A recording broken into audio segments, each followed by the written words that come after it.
croître dans l'amour en largeur.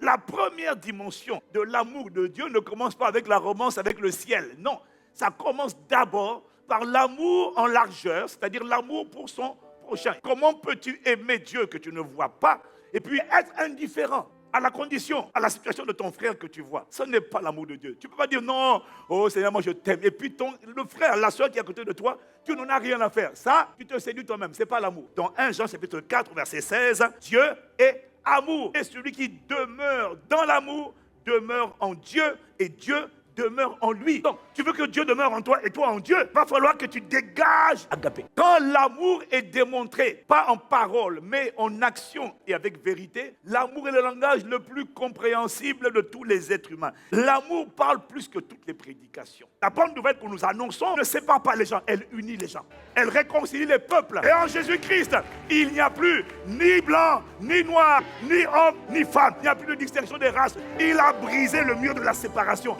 On a un message excellent qui unit les peuples autour de la croix, mais qui doit être accompagné par une manifestation pratique, vivante, visible de l'amour. Pas des dieux te bénissent, c'est pas de ça qu'on parle. Les dieux te bénissent ne changent personne.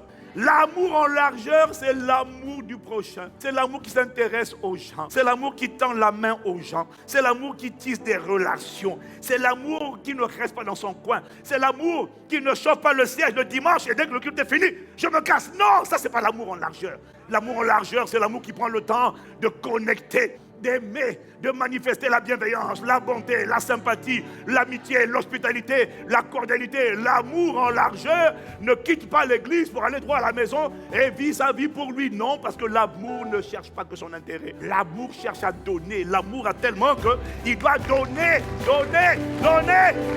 Quelqu'un qui est conquis par l'amour a besoin de partager. Il a besoin de donner. Il n'arrive pas à dire je m'en vais. Non. Donner un sourire, donner de l'attention, donner de la compassion, donner de l'écoute. Tu as toujours à donner. Tu veux monter au niveau supérieur? Dieu m'a dit, décide de croître dans l'amour en largeur. L'amour en largeur est un amour qui traverse les barrières culturelles, raciales, ethniques. L'amour en largeur est un amour qui brise les murs et qui crée des ponts, qui crée des passerelles pour toucher les autres races, les autres communautés, les autres cultures. L'amour en largeur est un amour qui n'impose pas aux gens sa culture. C'est un amour qui tend la main, qui s'intéresse à la culture de l'autre, qui prend les gens et qui les embrasse tels qu'ils sont, qui les aime. L'amour en largeur atteint les autres, il tend les bras, il rassemble les peuples. L'amour en largeur ne reste pas dans notre petit clan entre nous, Congolais. Non, l'amour large, large. Il prend les gens, il les englobe, il les englobe, il les englobe et il accueille les autres. Il ne s'impose pas aux autres, il n'impose pas sa manière de faire. Parce que l'amour n'est pas égoïste, il ne cherche pas son intérêt, il cherche l'intérêt d'autrui. L'amour en largeur accueille, il a envie de mettre l'autre à l'aise. Il a envie que l'autre vienne et s'exprime et qu'il nous apprenne sa culture, il nous apprenne sa langue, nous aussi. Il n'est pas là pour dire tu vas apprendre notre langue. Non, il accueille. Seigneur, aie compassion. Réveille un peuple qui décide de marcher dans l'amour. Réveille un peuple qui décide de rendre ton amour visible par le Saint-Esprit.